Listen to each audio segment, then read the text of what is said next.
নমস্কার, দেখছেন talk to Bangla. আমি অভিষেক রয়েছে আপনাদের সাথে। এই মুহূর্তে যে খবর নিয়ে উপস্থিত হয়েছি, সুপ্রিম কোর্ট কিন্তু এমন একটা অর্ডার এবার দিল যেটা কিন্তু আসাম সরকার এবং বলা যেতে পারে ভারতীয় জনতা পার্টিকে বেশ খানিকটা বেকায়দায় ফেললো বলেই মনে করছে ওয়াকিবহল মহল। তার কারণ একদম আসাম সরকারের একদম আন্ডারে কিন্তু হয়েছে 171টা ফেক এনকাউন্টার। তেমন একটা অভিযোগ নিয়ে কিন্তু একজন পিটিশনার, তিনি প্রথমে গৌহাটি হাইকোর্ট, সেখানে গিয়েছিলেন আসামের মধ্যে, কিন্তু সেই গৌহাটি হাইকোর্ট সেই মামলাটাকে খারিজ করে দেওয়ার পর তিনি চলে যান সুপ্রিম কোর্ট এবং সুপ্রিম কোর্ট এই মামলাটাকে গ্রহণ করলো। শুধু তাই নয়, একদম সরাসরি আসাম সরকারের যে প্রশাসন এই 171টা ফেক এনকাউন্টার করেছে বলে অভিযোগ তুলেছেন এক ব্যক্তি, তার যে মামলাটা, তার পরিপ্রেক্ষিতে কিন্তু একদম আসামের যে হিউম্যান রাইটস কমিশন অর্থাৎ মানবাধিকার কমিশন, তাদেরকে একটা নিরপেক্ষ তদন্ত করার নির্দেশ দিল সুপ্রিম কোর্ট। এবং যেটা কিন্তু এই মুহূর্তে সুপ্রিম কোর্ট যা বক্তব্য রেখেছে তাতে একদম স্পষ্ট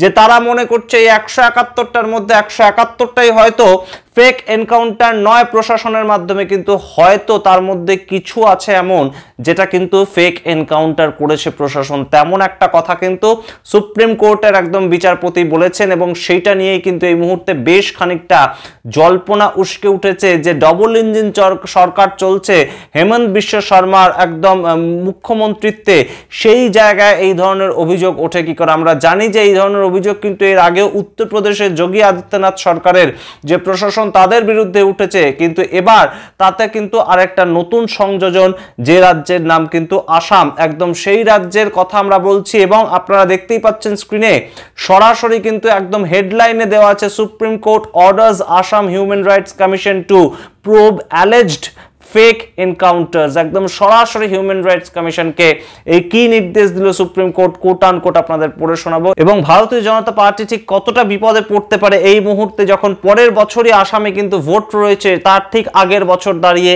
এই রকম একটা অর্ডার, এবং সেই পরিপ্রেক্ষিতে ভারতীয় জনতা পার্টি ঠিক কতটা বিপদে পড়তে পারে সমস্ত ডিটেলস আপনাদেরকে বলবো এবং বিশ্লেষণ করব। কিন্তু তার আগে টক টু বাংলা ইউটিউব চ্যানেলটিকে সাবস্ক্রাইব করে দেবেন।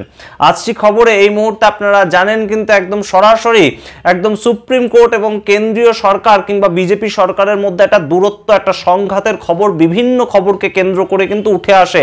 আমরা দেখেছি যে ওয়াকফ অ্যামেন্ডমেন্ট বিল সংক্রান্ত বিষয়ে কিন্তু সুপ্রিম কোর্টের যা অবস্থান এবং কেন্দ্রীয় সরকারের যে অবস্থান, সেটা কিন্তু একটা দুটো মেরুতে উপস্থিত। এবং সেই ক্ষেত্রে আমরা দেখতে পেয়েছি যে বি.আর. গাওয়াই, সিজেআই যিনি বর্তমানে রয়েছেন, তার সঙ্গে কেন্দ্রের সলিসিটর জেনারেল তুষার মেহতার কিন্তু একটা সংঘাত প্রত্যেক দিন তেমন খবর উঠে এসেছে। এবং সেই জায়গা থেকেই একটা নতুন সংযোজন, আসাম স্টেট যেটার কিন্তু একদম বিজেপি সরকার চলছে, হেমন্ত বিশ্ব শর্মা তিনি কিন্তু এই মুখ্যমন্ত্রী রয়েছেন বর্তমানে।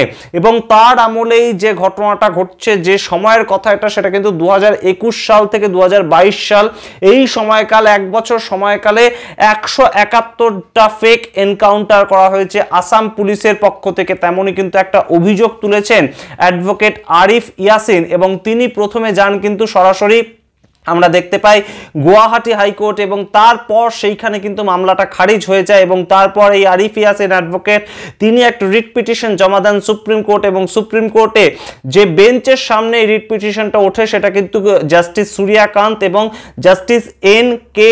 সিং, এই অর্থাৎ দুজন জাস্টিসের বেঞ্চের সামনে ওঠে, এন. কোটেশ্বর সিং এবং জাস্টিস সূর্যকান্ত। এবং তারা দুজনে কিন্তু 28শে মে একদম সুপ্রিম কোর্টে যখন সামার ভ্যাকেশন চলছে, তখন তারা কিন্তু আসাম সরকারের সামগ্রিক মামলাটা শোনে এবং ফেক এনকাউন্টার জড়িত যে অভিযোগটা রিট পিটিশনের মাধ্যমে অ্যাডভোকেট আরিফ ইয়াসিন এনেছেন, সেটা কিন্তু তারা শুনে একদম সরাসরি নির্দেশ দেন আসামের যে হিউম্যান রাইটস কমিশনকে, তাদেরকে। এবং সেখানে কোট আন কোট সুপ্রিম কোর্ট বলেন, "Thus allegation that some of these incidents may involve fake encounters is indeed serious and if proven would amount to a grave violation of right to life under Article 21 of the Constitution." অর্থাৎ বেঁচে থাকার অধিকার ভারতের সংবিধান যেটা প্রত্যেকটা ভারতীয়কে দেয়া হয়েছে, সেটা কিন্তু আর্টিকেল 21 সেটাকে একটা ভায়োলেট করছে। যদি একটাও এই 171টা এনকাউন্টারের মধ্যে যদি একটাও ফেক এনকাউন্টার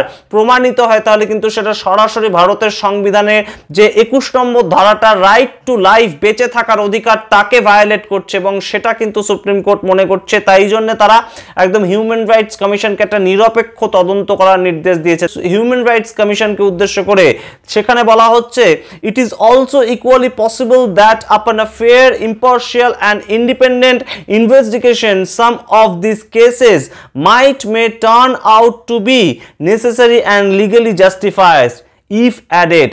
এটাও কিন্তু গুরুত্বপূর্ণ এবং সেই ক্ষেত্রেই কিন্তু অত্যন্ত গুরুতরভাবে ইম্পার্শিয়ালি একটা তদন্ত করার নির্দেশ দেওয়া হয়েছে হিউম্যান রাইটস কমিশন, মানবাধিকার কমিশনকে, যেটা কিন্তু এই মুহূর্তে বেশ খানিকটা বেকায়দায় ফেলবে হেমন্ত বিশ্ব শর্মার যে সরকার, অর্থাৎ বিজেপির সরকারকে আসামে। আমরা জানি যে বিজেপির সরকার আসামে আসার পর থেকে এনআরসি, সিএএ এই সংক্রান্ত বিষয়গুলোতে কিন্তু বারংবার মানবাধিকার লঙ্ঘিত হচ্ছে, তেমন একটা কথা আমরা শুনতে পেয়েছি। বিভিন্ন মানুষকে কিন্তু ডিটেনশন ক্যাম্পে রেখে দেওয়া হচ্ছে আসামে, তেমন অভিযোগ উঠে এসছে বারংবার আসামের সরকারের বিরুদ্ধে। তেমন অভিযোগ উঠে আসার পরেও কিন্তু এই যে গুয়াহাটি হাইকোর্টে মামলাটা গিয়েছিল, আরিফ ইয়াসিন যে অ্যাডভোকেট, তিনি এই মামলাটা নিয়ে গিয়েছিলেন যে বারংবার কিন্তু সাধারণ মানুষকে একদম প্রশাসনের হাতে মারা যেতে হচ্ছে ফেক এনকাউন্টারের মাধ্যমে। সেটা কিন্তু একটা গুরুতর অভিযোগ এবং সেটা কিন্তু খারিজ হয়ে গিয়েছিল গুয়াহাটি যে হাইকোর্টের দ্বারা। এবং সেই মামলাটাই কিন্তু একই মামলা রিট পিটিশনের মাধ্যমে সুপ্রিম কোর্টে কিন্তু আরিফ ইয়াসিন অ্যাডভোকেট তিনি কিন্তু দাখিল করেন এবং আমরা দেখতে পাই যে একদম জাস্টিস সূর্যকান্ত এবং এন কোটেশ্বর সিং তাদের যে বেঞ্চ, তারা কিন্তু সরাসরি একদম হিউম্যান রাইটস কমিশনকে নির্দেশ দিল যে একটা নিরপেক্ষ তদন্ত তারা যেন করে। এবং শুধু তাই নয়, তার সঙ্গে যে নির্দেশটা তারা দিয়েছে, তারা কিন্তু একদম বলে দিয়েছে যে এই মামলার ক্ষেত্রে যারা যারা পার্টি, অর্থাৎ এই 171টা পরিবার, তাদেরকে কিন্তু ইনভলভ করতে হবে, তাদেরও বক্তব্য কি আছে এই সামগ্রিক যে ফেক এনকাউন্টারের পরিপ্রেক্ষিতে সেটাও শুনতে হবে হিউম্যান রাইটস কমিশনকে।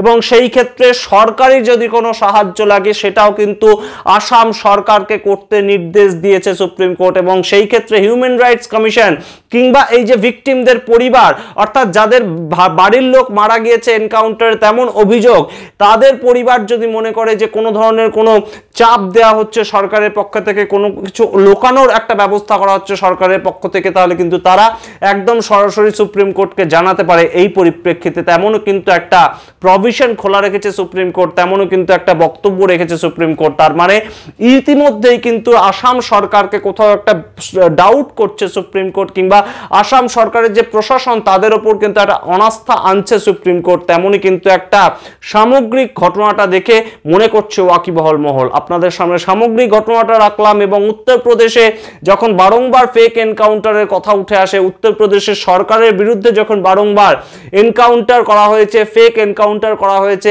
এই ধরনের একটা অভিযোগ উঠে আসে, তারপর কিন্তু এই লিস্টে নয়া সংযোজন হলো আসাম সরকার। এবং আসাম সরকার কিন্তু হেমন্ত বিশ্ব শর্মার সরকার, যেটা কিন্তু অবশ্যই এই মুহূর্তে একটা অন্যতম ভারতীয় জনতা পার্টির একটা গর্বের জায়গা ছিল। ডবল ইঞ্জিন সরকার বলতেই যে সমস্ত সরকারগুলোর কথা উঠে আসে তার মধ্যে কিন্তু আসাম অন্যতম একটা সরকার হিসেবে উঠে এসেছিল। আমরা দেখেছি যে পশ্চিমবঙ্গের বিরোধী দলনেতা শুভেন্দু অধিকারী বারংবার কিন্তু আসাম গভর্নমেন্ট কিংবা আসাম সরকার যেভাবে গঠিত হয়েছিল তার একটা উদাহরণ টেনে বলেন যে নো সংখ্যালঘু ভোট, সেটা যদি আসাম পারে তাহলে পশ্চিমবঙ্গ পারবে না কেন। সুতরাং বুঝতেই পারছেন এই মুহূর্তে কিন্তু আসাম সরকারের বিরুদ্ধে এই ধরনের যে একটা রায় দিল কিংবা একটা ইনভেস্টিগেশন করার একটা অধিকার দেয়া হলো সুপ্রিম কোর্টের তরফ থেকে, হিউম্যান রাইটস কমিশনের ওপর নির্দেশটা দেয়া হলো, সেটা কিন্তু অত্যন্ত গুরুতর এবং যেটার মাধ্যমে কিন্তু বিজেপি, ভারতীয় জনতা পার্টি বেশ খানিকটা বেকায়দায় পড়তে পারে, যেখানে সামনের বছর কিন্তু আসামে বিধানসভা নির্বাচন রয়েছে। আপনারা অবশ্যই